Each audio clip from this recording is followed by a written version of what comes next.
Hey friends, welcome back to my channel. If it's your first time stopping by, my name is Heather. Today I'm super excited to have you with me because I am celebrating my 1-year YouTube anniversary.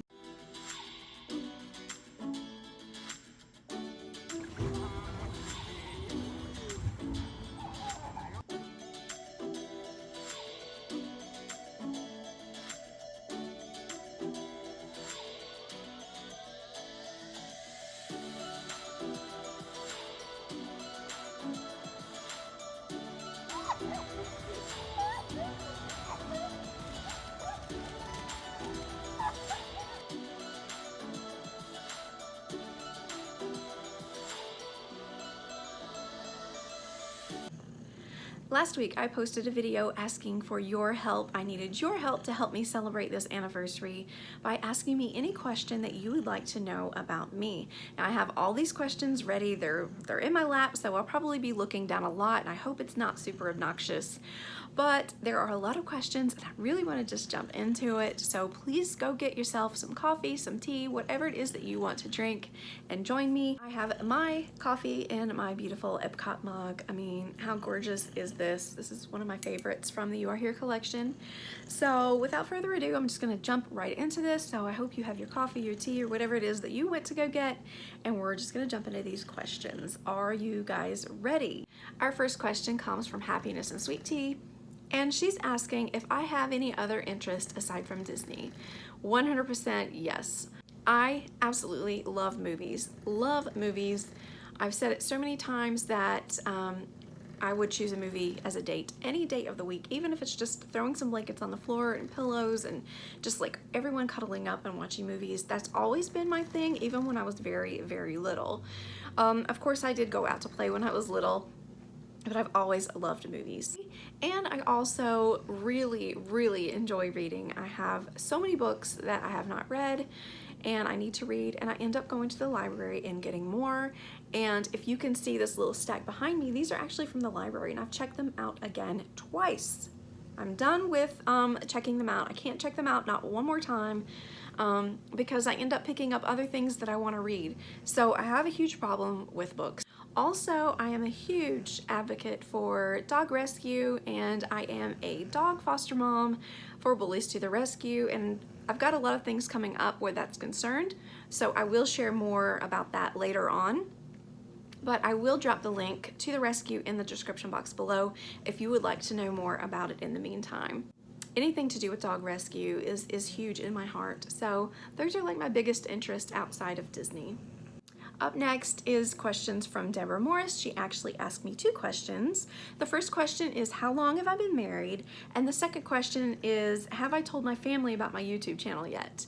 So the answer to the first question is, I've been married to Damon for 7 years. And the second question, have I told my family about YouTube yet? No.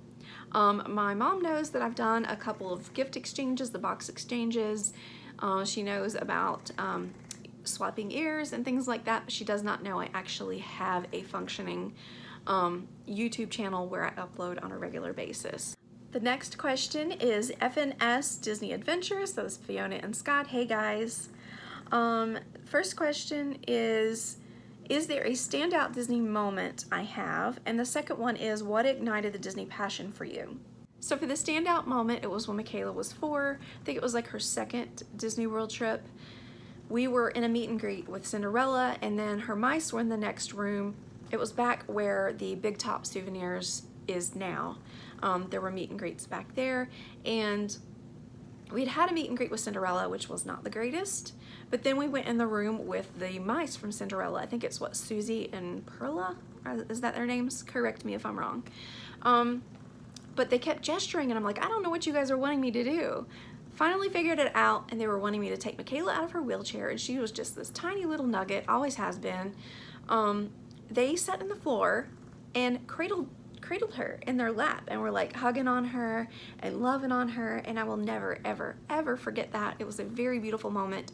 We have had so many wonderful Disney memories, but that one with her stands out the most, and it's just one of those things I'll never forget. So if I can dig out a picture of that, I will insert it so you guys can see it. It was so precious, and it's always been dear to my heart. So what ignited the Disney passion? Like I said a minute ago, movies have always been a huge part of my life, but once I got to see those movies and the magic of Disney come to life by meeting the characters and experiencing the rides that are themed around all of the movies and just the depth of the magic and all of the work that is put into it, seeing all of those layers that make for the entire experience just really struck me as a young child. The creativity, all of it. It was just so magical. And so I really think from my very first trip on, there was no stopping it. It was just like a part of who I was at that point. So I really think it was when I was able to put those movies and the magic of the parks together, and it elevated it to the next level. Cinderella Loves Disney asks, what is the best memory you have from a Disney trip you took when you were young with all your siblings? Fun fact, if you guys do not know, there are 7 of us. It's a his, mine, and our situation. I am the baby of the family.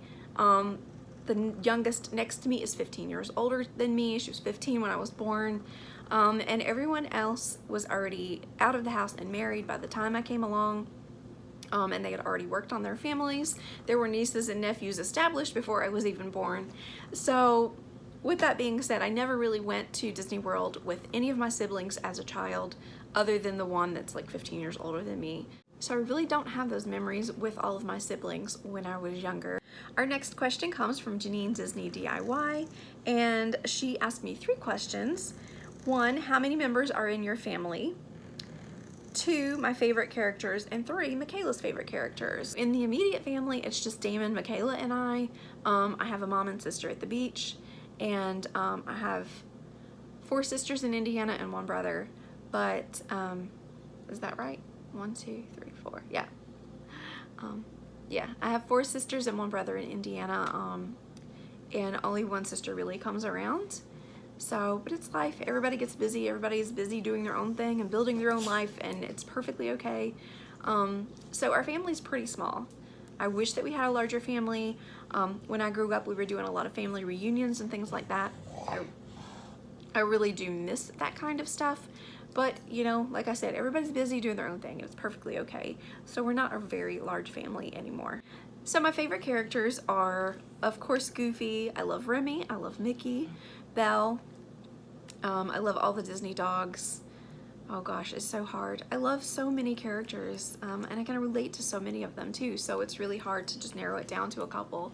But those would have to be my top, like the top drawer kind of stuff. And the third question was Mikayla's favorite characters and princesses. She loves Belle and Tiana and Jasmine, and she loves Remy as well, and she's a huge Dalmatians fan. She's a huge Country Bears fan. She loves the movie and the attraction. She loves Dumbo. She's not a huge fan of the movie so much, but she does love like the stuffed animals and things like that from Dumbo. So the next question is from Karen at Karen's USA Adventure. Thank you so much for asking. What is the best thing you found with having a YouTube channel and the most difficult part? So without a shadow of a doubt, the best thing about having a YouTube channel is meeting all of you and speaking with all of you, those that take the time to comment. And I have people private message me all the time over on Instagram, and I just genuinely enjoy those conversations. Being able to see all of these friendships form with people that I watched and never dreamed I would be talking to and engaging with has been an absolute blessing, especially all of you who take the time to send me a message. I absolutely love it more than you know. It's good medicine. It's good medicine. That's what I'll say about that. And I guess the most difficult part is any one of you knows that having a YouTube channel and creating content, it takes a lot. And yes, I have a lot of free time in the daytime to film and edit and everything like that, but it also does kind of cost you time with your friends, time with your extended family who you would talk to on the phone normally. And then there are times in the evening when I should be spending time with my family that I'm like, okay, I need an hour, I need to go edit something. So I do feel guilty about that. There's a lot that you have to balance. And so for me, I think finding that balance where no one's being neglected and nothing is skipping a beat, if that makes sense, that's probably proved to be the most difficult for me. I'm hoping that I get this name right. I'm so sorry if I say your last name wrong, but Camille, is it Colas or Collis? Very, very sorry. Please let me know how to pronounce your name because that is bugging me that I'm not getting it right. But which Disney movies bring you comfort whenever you're sad or just want to relax? I am obsessed with Christmas, so it would probably be any of the Santa Claus movies with Tim Allen, Mary Poppins, or like Mickey's Once or Twice Upon a Christmas.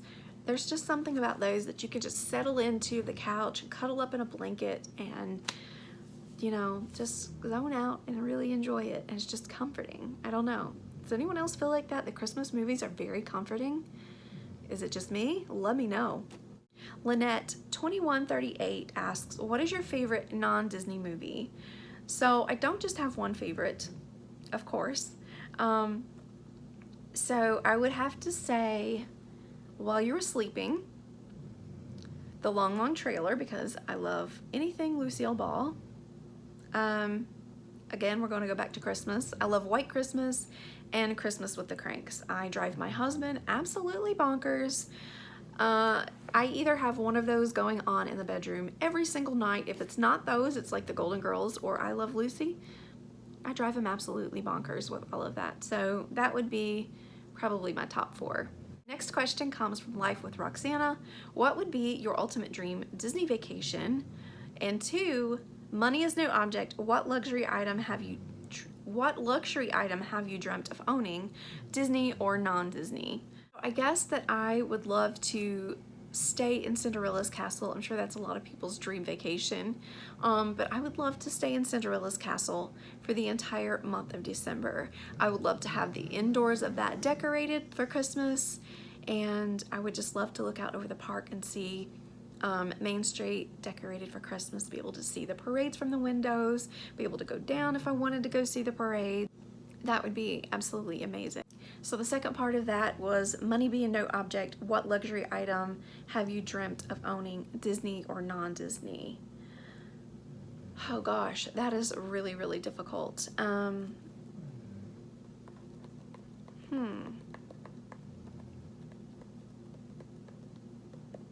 don't know. That's really hard for me. I really don't know. So many things kind of like flood to my mind. What is the Disney neighborhood? Is that Golden Oaks? The Disney like luxury neighborhood? I would be satisfied with a house in there. Like who wouldn't be, right? So I'm just gonna go with that. Yeah, let's just go with that. The next question comes from C. Richards. She has 3 questions actually. The first question is, how does Mikayla communicate? My niece, who was classified as nonverbal, mid-range downs, used a little sign and could say about 5 words and pointed. That is a very good question, and thank you so much for asking. We just got a communication board for her, a communication device, and that is all set up with questions and things that she needs to say. She can say 5 to 12 words. She has put questions together before. She has put phrases together before. It's not consistent. However, her receptive language is very much where it needs to be. She understands every single thing that you tell her. She understands everything that you ask her and can answer her on a very small level. I have an app on my phone that says yes, no, so she could touch yes, no if it's a very basic question. She can shake her head no. She can't shake her head yes. We've never been able to accomplish that. So instead of shaking her head yes, she will lift her hand for yes. Or I'll say, Mikayla, if you want chicken, let's just say we're in the McDonald's drive-thru. Gross, I know, but sometimes we do it because sometimes moms are tired.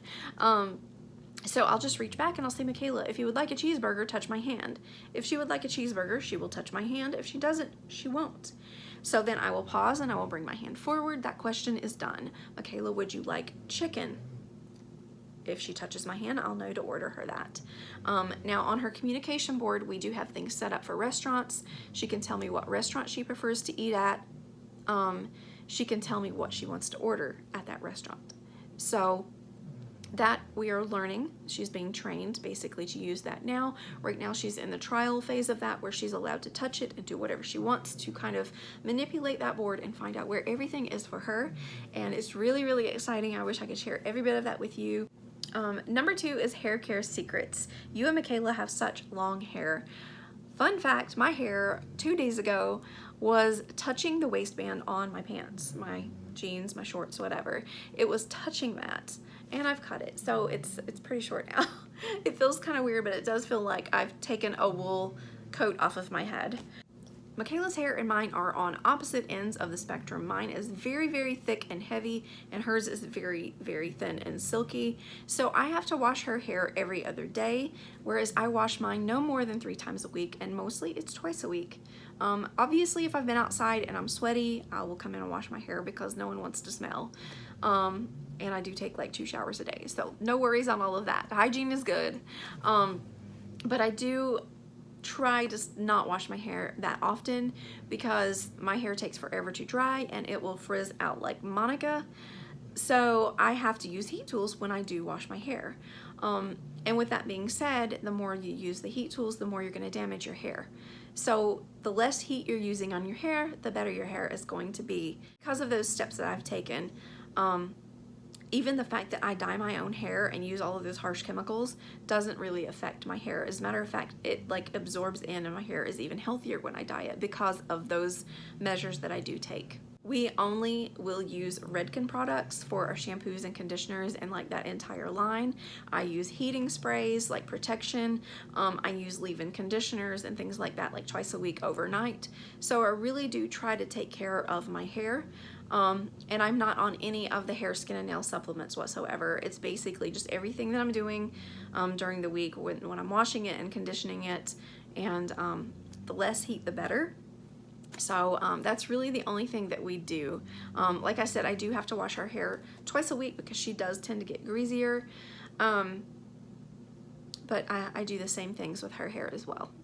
The third question is least favorite Disney movie or franchise. So I hope I don't get a lot of hatred for this, but I was not a huge fan of Inside Out, The Good Dinosaur, or Ralph Breaks the Internet. I'm not really a huge fan of Wreck-It Ralph to begin with. It's okay. I enjoy it from time to time, but it's really not one of my favorites, and I'm not a huge Marvel fan. I'm so sorry. I'm so sorry. I do watch them with my husband, but I really just don't enjoy them. I try to be fair and watch them, but it's just not my thing. The next question comes from Alicia M. Where did you and Damon meet, and how long have you been married? So I did answer that one question earlier. We have been married for 7 years, but we actually met in junior high. I think it was like 7th or 8th grade. He sat behind me and annoyed the crap out of me in history class. You know, he was like always poking me and just annoying me and getting me in trouble when I would turn around and fuss at him for bugging me. But like we met then, and it's really crazy. If I had not moved, we would probably have been together then all the way up to now, but you know, life happens. Things don't work the way they're supposed to or where you think they're supposed to. And my family did move from Indiana to South Carolina, so that dream was lost. And then we kind of reconnected on Facebook in like 2008 or 9, I think. Yeah, so I wish I could have been longer, but you know, we just have a lot of time to make up for it, that's all. So I have 2 questions from Holly Ever After. The first question she asked on Instagram, it says, I want to know what your favorite Disney memory is. And so aside from the one that I mentioned about Mikayla, I've told this story before about my first trip to Disney, where my nephew and myself sat on my dad's shoulders to watch a little show in Epcot, I believe. And just, you know, the fact that he had to be so tired and holding us both up there and still holding a camera around and taking pictures, I don't know, that's one of the standout moments from my childhood. That moment of, you know, you sacrifice and do things as a parent that, you know, you just wouldn't think about unless you're in that position to do it. And so I really will always treasure that memory with him. So Holly's second question says, this is something that I think about a lot, and I would love to hear your advice you have for me. I know that one day Libby, which is her beautiful little daughter, will see someone with a visible disability, and being the loud and outspoken child she is, will probably ask about it very loudly. Has this happened with you and Mikayla? Yes. And how did the mother or father approach the situation? And what would you want the parent to do or say? Thank you so much, Holly, for your absolute honesty about this. I would have to say, yeah, we've came across it quite a bit. Kids are inquisitive. You know, what's the old saying? Kids say the darndest things. It's really a beautiful thing to let them ask questions. It may be embarrassing in the moment of how that question comes out. We're just grateful that people are interested in knowing, that we're happy to answer those questions. We know that kids don't know how to say things appropriately all the time, and things may come out like in a completely disrespectful way, but we have to understand that they are children, and they're going to ask questions that may not be the way that you and I would have asked, but we do have to handle that delicately and to make sure that they have an understanding. And it's also going to depend on their age level too, and what they're capable of understanding. So we've had a parent or a child come up to us before when Mikayla was much younger, and why do her legs not work? Well, the parent had a fit, grabbed their child by the arm and just kind of like flung them out of the way. I didn't have a chance to answer the question. So that has always stuck with me, that the parent wouldn't, I don't know if they were embarrassed or what happened. I have no idea. You know, I've never been on the other side of that to know what that feels like when your child asks a question that you freak out about. You know, I don't know what that's like. I know what being on my side feels like. So avoidance is heartbreaking. Like when someone will come up to me and say, oh, she's so beautiful. Well, tell her. She can hear you. She's, you know, you can make eye contact with her and tell her that she's beautiful, because she is. So let's just say that that child who asked me, why don't her legs work, had been given a moment to get an answer from me. I would have gladly told them, thank you so much for asking, but her legs do work. She just needs a chair to help her get around a little bit better, because her legs don't allow her to walk like you walk. Like, the chair is her legs. She can maneuver around a little bit. She can crawl. She can stand up when I help her. She can walk when I help her, but not for very long distances. So she doesn't get really, really tired. She needs her wheelchair. But, you know, obviously she does need her wheelchair. Well, we want to make it easy for them to learn, and then you can build on that at some point. Because there are going to be children out there or adults in wheelchairs who can't advance their steps like Mikayla. And so, you know, a wheelchair is an extension of someone's body. So it is their legs. It is part of who they are. I always ask them, what can you do really, really well? And they may tell me they can jump rope or they can build with Legos, and that's fantastic. And I ask them, what is something that you really, really want to do, but you can't do? And if they say they can't shoot a basketball, or, you know, they can't, whatever it is they can't do, I make sure they're telling me something that they can't do, that they would really love to do.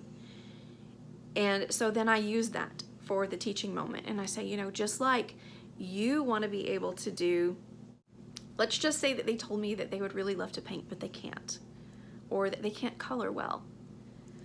I will turn that into the teaching moment. Just like, you know, you wish that you could color really well, and you're still struggling on that, and you would really love to be able to do that, but you can't.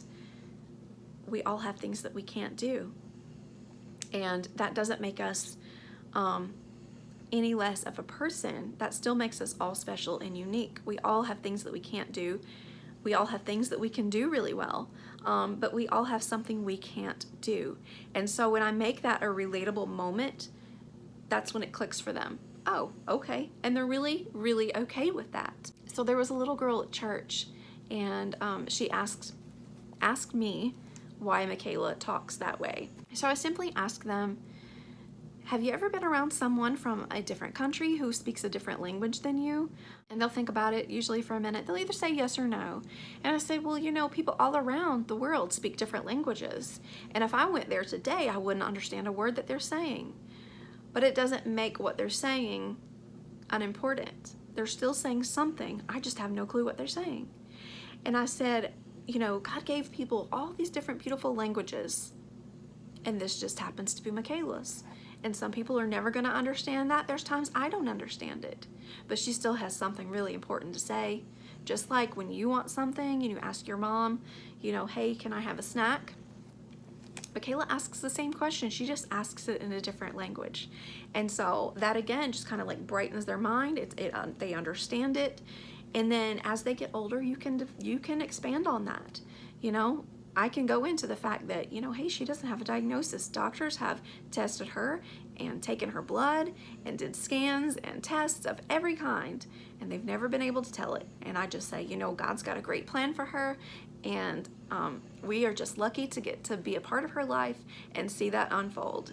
And so, you know, I feel like God will give you those words to say, Holly. I really do. I think that, you know, you are welcome to ask me questions anytime about that. You're welcome to FaceTime with Mikayla and I. And if Libby wants to ask us questions, you are welcome to do that as well. I will happily give you my number if this is something that is burdening your heart and something that you're really worried about. I will help you in absolutely any way that I can, because I want you to feel comfortable with that. I don't want you to feel scared or upset or to feel embarrassed, because it's really okay, and we do understand.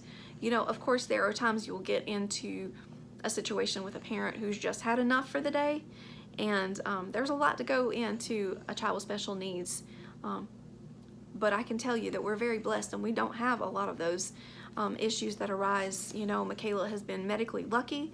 We do not have to do a lot of things that other special needs families do, so we've been blessed on that aspect. And there are times when we do have mom meltdowns just like everyone else. So there might be a day where there might not be patience for that, for an extended conversation. But I definitely think it's okay to ask and let her ask, and engage with the child with special needs, or the adult with special needs. I keep saying child, but they do grow up. They are adults too. So yes, feel free to anytime you need to reach out to me, please feel free, feel comfortable to do that. Libby can ask all the questions she wants to me, and if that puts her and it puts your mind at ease, I am happy to do that for you guys. I cherish you guys so much. I hope that you know that. And I hope that did answer your questions. Disnerd on Wheels asks, what international park would you most like to visit and why? So I guess I would pick Paris. I know a lot of people are so into the Asian parks, going to Tokyo, Disney. I would really like to go to Disneyland Paris. There's just something elegant about that park that I really, really love. And then of course outside that Ratatouille ride is the, what is it called? The Bistro Chez Remy. Did I say that wrong? Please don't kill me in the comments on that. But I would really, really love to go dining in there. I hope that Epcot also gets a restaurant like that, because seeing the vlogs on those, it just melts my heart so much. I absolutely love it. The next question comes from Emma and John. You're welcome. John wants to know what the first park and first snack you have to have when you go to Disney is. So absolutely, hands down, we bookend our trips with Magic Kingdom. First and last day is always Magic Kingdom. And because I'm one of those people that as soon as my feet hit the floor, I have to have breakfast. We eat breakfast as soon as we come in. So my first snack would probably be popcorn, somewhere between breakfast and lunch, or a little bit after lunch. We get a lot of Disney popcorn. It's one of our favorite things. So I would have to say Magic Kingdom and popcorn. So Emma asks, I would like to know what about you has changed since you started doing YouTube? I would say definitely my confidence level has boosted a little bit. I've looked back at my vlogs from like Christmas of last year, and when I first started, I'm like, oh my God, who is that person? I'm kind of an introvert, which you could really, really see in those videos back then, but I feel like I'm not so much now because YouTube's brought that out of me a little bit. I've kind of overcame that a little bit. I'm not great at public speaking. I can barely speak well on here, but I feel like that has changed a lot.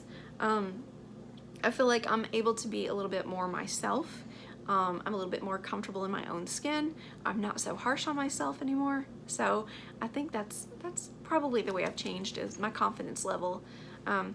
It's not a place of arrogance or anything of that nature. It's just I'm a little bit more outgoing than I used to be. So that to me feels good. The next question comes from Jamie's Disney Kingdom, and Jamie has 3 questions for me. And the first question is, what is your top 5 Disney movies? Okay. Up, Lady and the Tramp, Beauty and the Beast, Ratatouille, and Santa Claus. The second question is, who is your favorite Disney villain? And my Disney villain is not necessarily a villain. He's more of a bully and kind of a punk, and that's absolutely Gaston. He's just so pompous. I don't know why I love him, but I do. Yeah, so I have to pick Gaston. And number 3, what is your top 3 favorite Disney ears and 3 favorite pins? Okay, so I'm gonna go with, I'm going with all Disney parks ears. That's what I've pulled out. Because I make so many and I've had so many made for me, I just want to stick with like the theme park ears. So I'm wearing these beautiful ears that Hope and Abby sent me last week. I'm absolutely obsessed with the color. Love them. They are gorgeous. They're probably my favorite Disney park ears that I do own. The second pair would be the It's a Small World ears, because the cute little hippo is on here somewhere. Where is that cute little hippo? Oh yeah, the hippo is on the bow right here, which I absolutely love. I love the sequin on here, and I just love the clock and the hello and goodbye. Just think they're really stunning ears. And then the pink sequin headband is one beautiful pair of ears in my opinion. The third pair is definitely these plaid with the poofy bow ears. I am a sucker for like anything sparkly and black.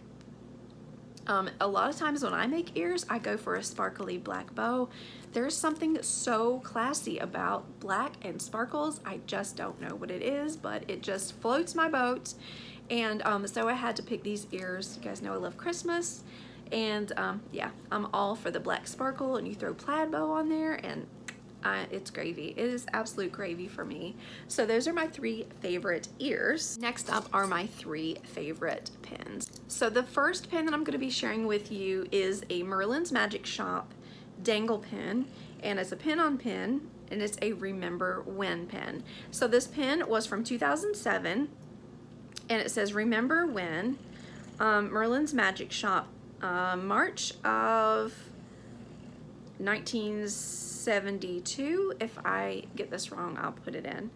And this is a limited edition of 750. I'll put it on a board really quick so you can see it up close. So here is what this pin looks like. It's absolutely stunning. I love everything about it. It's really a heavy pin too, because of all of the pin on pin elements of this. So it's got that navy blue background and the stars and moons on there. And he's holding up cards because he's doing a little magic trick, and it has the little Remember When logo at the bottom. So it is one of my favorite pins. It's absolutely stunning, and I don't think that I've ever shared that on this channel before. So yeah, I guess it was just waiting for a day like this. And it wouldn't be a Disney favorite pin without representing my little kiddo. So it is a mini Disney Babies. It's a girl pin, and here's how gorgeous she is up close. Baby Minnie is so cute in her pink. I love her. I think she's so cute. I love the way the girl is spelled out in the blocks. Just love it. So my third pin is part of a 4-pin set that I have shared many, many times, and that is the Great Movie Ride set from 2009.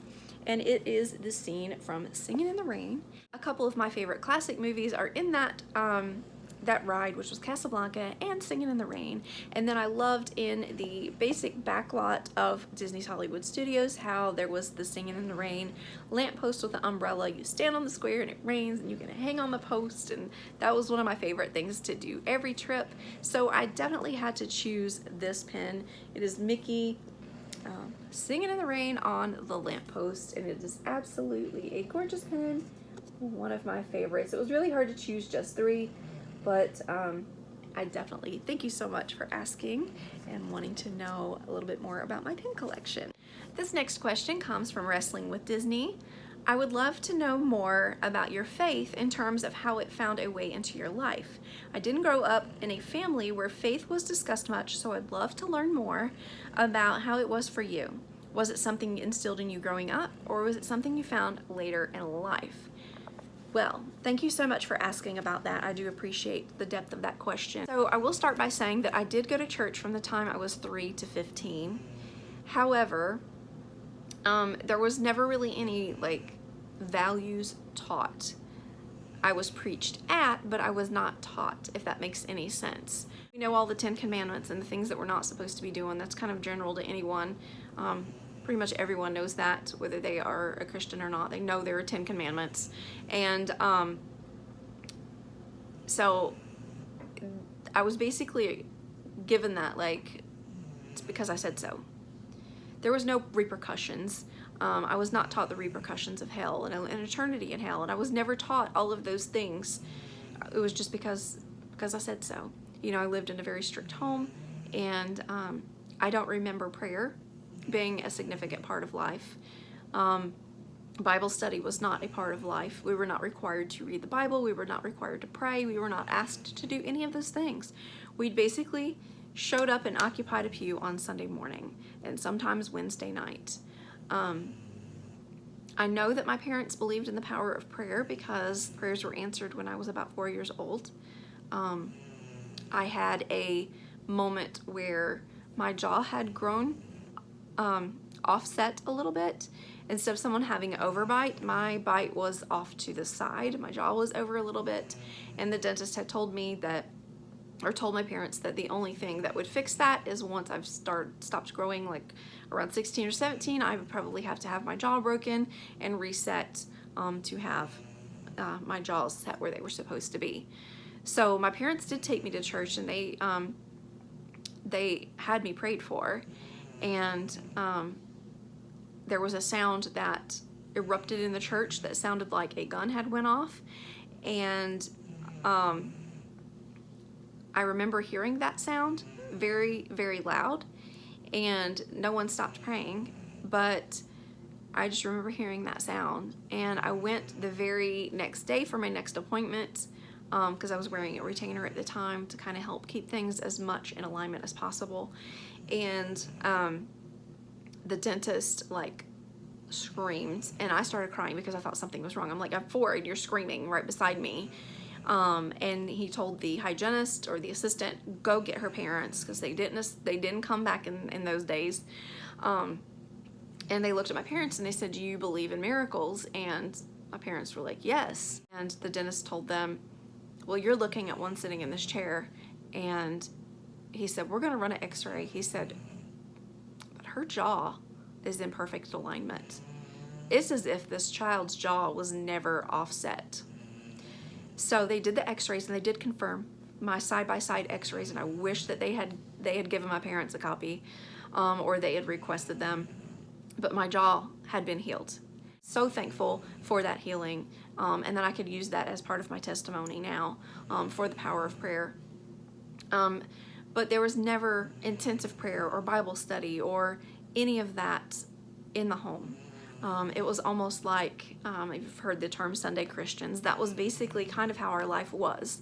And so around the age of 15, I stopped singing in church. When we moved to the beach, I'd sang around in a couple of churches before, but I stopped singing.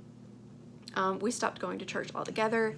And of course, not having that guidance and that mentorship that a lot of teens could have in churches, I didn't have any of that. So I did choose to live for the world instead of for God. And so all of that kind of fell away I never stopped believing in God. I never stopped believing in Jesus or all of that. I never stopped. I know that that was all 100% truth. And it wasn't until like 2013 when my life was completely shattered on every angle that it could have possibly been, that I had reached rock bottom in a certain aspect of my life, and very, very depressed, and my anxiety attacks were completely drowning me. It was in that moment, laying in my bed, that I prayed, and I asked God to save me, and I'll never forget that. But after that, it was about 6 months, and we actually were invited to a church that has a special needs program, and from the moment we walked in, I could just feel that's where we were meant to be. Now I know, with the proper teaching, how we're supposed to be living our lives, and we're supposed to be spending time reading the Word of God and praying and waiting for God to speak to us.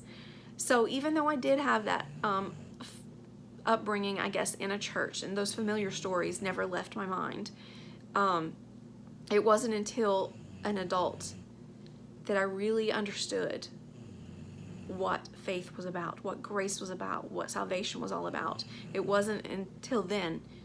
So, like I said, even though I had that, you know, there's a scripture in the Bible that says, train up a child in the way they should go, and when they are old, they won't depart from it.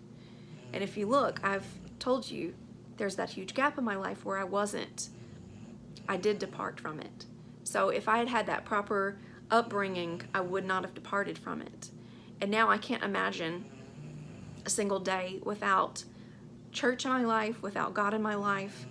I can't imagine not being saved. Definitely my adulthood is when I truly understood and truly absorbed that. I think it's a great disservice if there are not mentors in churches or pastors in churches who are not teaching. When they choose to only preach and they're screaming out the word, but they're not teaching it, and they're not teaching it on a level for everybody to understand it, whether they're telling personal stories of their experiences or not, I think that it's very, very hard, especially as the world just keeps getting worse. It's going to be harder and harder for teens to grasp that, and children to grasp that, and really hang on to that into their adulthood. So I'm thankful that my parents went to church, but as an adult, I see what was lacking. So it's like I've kind of learned it for the very first time as an adult. So I hope that answered your question. If not, feel free. We can chat about that, private message it. And, you know, if I've completely missed the mark of what you were asking, then feel free to send me a message and bonk me on the head with a newspaper if you need to. But I hope that I did answer that for you. The next question is from Beth, the Collectioneers Club. Okay, so you know that I'm crazy about ghost stories, so I wanted to know if you believe in ghosts, and have you ever had a paranormal experience yourself? So, ghosts per se, no. I do believe that there are good spirits and there are evil spirits. I believe that there is a spiritual battle going on constantly that we can't see. And I do believe that those evil spirits are out, like, to get us. You know, I feel like that they are constantly trying to cause things to happen. Yes, I absolutely believe in that. So as far as ever having a paranormal experience myself, I don't know how I would actually explain it. I'll tell you what happened, and then I'll just let you decide for yourself what you think it was. I lived in a log cabin in Indiana, and it was pretty large. And I say that to say this. There was one day in my room where I thought someone was knocking on my door. The door was open, but I thought somebody just like kind of knocked before they came in. And I looked up, and I was in bed. It was early morning. I hadn't got up yet. And I thought it was my mom, just like, hey, it's time to get up kind of thing. So I got up, or kind of like sat up on the bed, and there was no one there. I'm like, what the heck is that? And then I heard it again with no one standing at my door. I pivoted to get out of bed, and to my right, literally in my face, is this black figure, really, really hazy, almost in the form of a man. There was a definite manly shape to it. Of course, I screamed like a little girl and ran my tail down the hallway, and my mom was in the basement doing laundry, so it was not her. No one else was home at the time. It was just her and myself. So there was no one who could have pulled a prank on me. There was no one who could have done anything. I do not know what that was. Flash forward about a year later, my nephew and I were jumping on a trampoline and we're listening to probably Marky Mark and the Funky Bunch, I don't know. But I had this little pink stereo, and it was a radio and a cassette player. And the radio, it was like one of those little turny dials you could roll with your thumb to seek for a new channel. That had been broken for like a couple of years, but we still listened to tapes on there. So we were listening to something and jumping on the trampoline, and about like midway through a song, we heard it kind of click, like someone had hit stop. And you probably remember back in the day that click sound when you stop a cassette tape. We heard that and we kind of just stopped what we were doing. We thought someone had came outside and was messing with our stuff. So we looked, and there was no one there, obviously. But the dial, the little needle thing, was moving back and forth trying to find a station on its own. And we were like, oh my gosh, what in the world is going on? It was just the freakiest thing that was going on. And so we looked up, and in the bathroom window was also that same figure, but this time it was a little bit more, I guess, manifested, you would say, with long white hair. And it was very, very creepy, and it was scared, and I'm getting goosebumps now thinking about it. So you can make of that what you wish. You can call me crazy, you can whatever you want to say, but those two things did happen. So I don't know. I have no idea what it was. Thank God we moved and let someone else have that house. Okay, so we have a couple of more questions. So our next question is a series of 4 from Irresistible Magic and Nicole. And so the first question Nicole is asking is a Disney related question. Do you like to plan your own trips, or do you prefer to use a travel agent? Because we have always stayed off of Disney property since Mikayla has been born, we've always rented a house, and we've always wanted it to take a dog with us. So because of that, we've never hired a travel agent. I am a very much hands-on obsessive planner about everything. I plan everything, I make lists, I redo my lists, I categorize my lists. I'm just kind of crazy. And so I've never asked anyone to do that for me. I do believe our next vacation, when we do stay on a resort, I will ask for a little bit of help in the planning of that. Wink, wink, you know who you are. And so I hope that I still kind of have some free reign on what I want to do, and some accessibility to do some of it on my own. But resort wise, I would love to have some help the next time. But so far, I haven't had the help of a travel agent. Part 2 of the question is about me. How has God's grace worked in your home, and how has He used you to share your faith? Well, the best instance that we've experienced of God's grace is in 2013. Damon lost his job, and we only had about $4,000 in the bank, and it was pretty scary. It was absolutely scary. And so, he was constantly and actively searching for work, day in and day out. And 1 month passed, 2 months passed. He would get called in through like a headhunter or a staffing agency, depending on where you live, whatever they're called, and they would do something, and then it wouldn't be really something that he was suited for. So again, not a full-time hire. So that went on for a little bit, and one day he went with me to Michaela's therapy appointment, and around the corner, we had both surrendered our life to God at this point, and it was really fresh and really new. And he was like, hey, let's go over to the Shepherd's Fold, which is like a Christian-based, Bible-based bookstore. They also sell t-shirts and home decor and things like that. It's kind of like a very, very condensed down Hobby Lobby, if you will.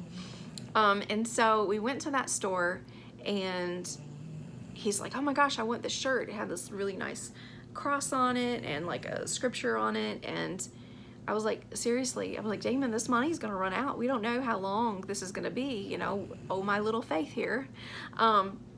So, you know, we had gone through and gone through and gone through a lot of heartache, a lot of hardships, a lot of scary moments during that time. Again, that was reverting back to my panic attacks and things that we were going through. So it was a very, very rough time. And we had other things going on as well. And so Damon's like, no, everything's gonna be fine, everything's gonna be fine. He wanted to buy the shirt. So the next thing I look up and he has a shirt for himself, Mikayla, and me. And then he's got like a bracelet, and he's got a bookmark, and he's got a book, and I'm like, what are you doing? This is like $70 worth of stuff. Are you crazy? This is like a, you know, a water bill, you know, or our like cable bill or something. What are you doing? We can't spend this right now. And he was like, no, we're gonna get it. I've got faith. And so we picked it, he bought it, and I'm just mad as a hornet at this man for buying stuff and not being responsible. And so we go pick up Mikayla, and I come home, and we were living in this apartment. And so I got the shirts out, and he's making something to drink for Mikayla, I think. So he's like basically standing right here at the bar, at the end of the bar. He had just made her something to drink, and he's standing there. And I laid out our shirts, and I was reading the scripture. So I had the Bible in my hand, and I'm reading the scripture out loud. And when you sit there and you've seen your husband feel so defeated, where he goes in, nope, he's not right for the job. Nope, he's not right for the job. No, he's not right for the job. And you just feel so down, and you just feel kind of hopeless, but yet you have this overwhelming joy of being saved, and you're so happy. You know, it's like this weird tug of war. And I saw him so defeated and feeling like he didn't have a purpose for our family for such a while, and going through my own struggles as well, and trying to be like this happy mom. And I didn't let Mikayla know anything that was going on, and didn't let her carry that burden. And so I had read Mikayla's, the scripture on hers. Her little shirt was like, I'll always love Jesus, and it has scripture there, and I read it, and it was really good. And this whole time I like took another step, and I was looking at the scripture for mine, and I'm reading it, and I'm just feeling so filled up. And it's really hard to explain this feeling, but it's an overwhelming thing that's coming over me, and I feel like light as a feather. It's crazy. It's absolutely crazy. So we're sitting here, and I read mine, and I'm just like, woo, you know, this great feeling. It's almost like euphoric feeling, like God's speaking to us personally. Like this was the right shirts he was supposed to have picked up, and like reading them right now at that time. So I'm moved over, and I'm looking at the scripture that is on Damon's shirt. His phone rings, and he was like, hold on. And I'm like, oh, I can't hold on. These scriptures are just so good. Everything is just so good right now. And I can hear him speaking to the staffing agency. And she said, hey, I think we found something for you. And he said, okay. He was like, now you're going to get dirty in this job. You are going to get hot at this job.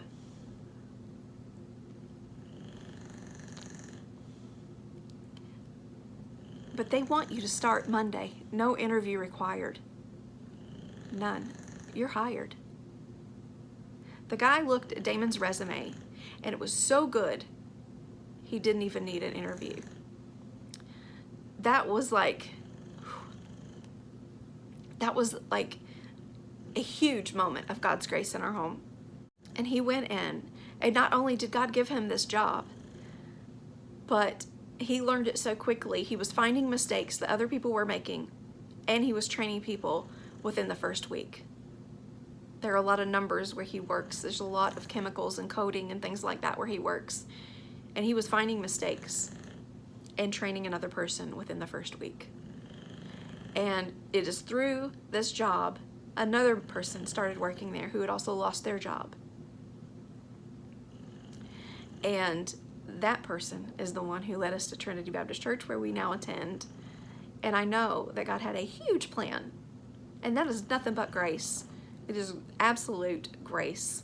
And, you know, I saw defeat, defeat, defeat. And then there's the grace. And it's a really beautiful moment, and we're very, very thankful that God ordered those steps for that specifically. So the second part of that question is, how has God used you to share your faith? Well, obviously this is a Disney channel, but I'm unashamed, and so I don't mind sharing that part of my life here on this channel. I am not going to like throw it in someone's face and demand that they become a Christian or, you know, any of that stuff. I'm not going to throw it in your face, but I'm unashamed, so I don't mind sharing it. And the fact that Mikayla has never had a diagnosis, I'm able to share that with others, that God has got a perfect plan for her life. And so I feel like this YouTube channel is a really good platform to reach a lot of people in that manner. You know, and if it's not someone's cup of tea, that's fine. That's absolutely fine. I'm not angry about that. But I've been able to speak with women in my church who have had trouble with alcoholism. I used to drink. Damon used to drink. And we prayed about that, and that was removed from our life. We didn't even have to do anything about it. It just evaporated. It was gone. We asked it, and it was gone. And so I've been able to help other people, and he was able to help other people through our church as well. And you know, honestly, if we don't have faith, we don't have anything. And it's upon faith that everything else matters and everything else is built. So yeah. I don't know. I guess that's what you were asking. I know I'm getting kind of preachy, and I'm really not trying to do that. I'm just very passionate about the things that are in my life. So question 3 is about Mikayla. As a mom myself, I worry constantly about their future. What is something that worries you about Mikayla's future? So I'm gonna try to say this as upbeat as possible, but the thing that worries me the most is that if something were to happen to me, or me and Damon, that Mikayla would have to live in a facility or a home or something of that nature, where there wouldn't be like one-on-one parenting. All of my family members are much older and incapable of taking care of her, and I don't have friends that could do that with their life. And so it puts me in a very, very hard position. Like, what happens to her if something happens to me? And that is my biggest worry as a parent about Mikayla's future. And number 4, I'm so sorry. I'm so trying not to get emotional. And number 4 is about Damon. What is his favorite Disney movies and characters? And I had to ask him about that, so I did write them down because I didn't want to put words in his mouth. He chose Hercules, The Incredibles, and Moana. And his favorite characters are Scrooge, Launchpad, and Goofy. So thank you so much, Nicole, for asking those questions. And I have one last question, and we're gonna wrap it up. The final question is from Mikayla's best friend. She actually follows us here on YouTube. Her question is, how is Mikayla's final senior year going so far? And so by final senior year, a person with special needs in the state of South Carolina, I'm not sure the rules and regulations in other states, but they go to school until they're 21. It gives them a chance and an opportunity to catch up so that when they graduate, they've reached their maximum potential. And so she is 20. She will be 21 before the school year starts again. So she will be a 2020 graduate. She has been a senior for 4 years. And so that's what it meant by her final senior year. And with that being said, she's had a really great year so far. We're not that far into it. She loves school so much. She did have a little boo-boo like the second day of school. They were sitting outside at dismissal, and she is a car rider. I do take her to school and pick her up. But before I had got there, she decided to take her brakes off because she likes to wheel around where she wants to go, and she caught the edge of the sidewalk and flipped off the sidewalk, off the curb, and hit a parked car, and she bashed in her knee, so that was gapped open. She hurt her shoulder. All of that stuff is healing up now, obviously. But other than that, she's having a really great year. So you guys, that is it. I know this has been a very, very long video, but thank you so much for joining me today. Thank you so much for investing in me and caring about our family. I appreciate and love every single one of you. You guys have no idea how much you mean to me. If you've made it through this entire video, give yourself a round of applause. I know that I tend to ramble, and I hope I answered everyone's questions in the manner that they would like. And that's gonna do it for this video. I'll see you guys next time. Bye.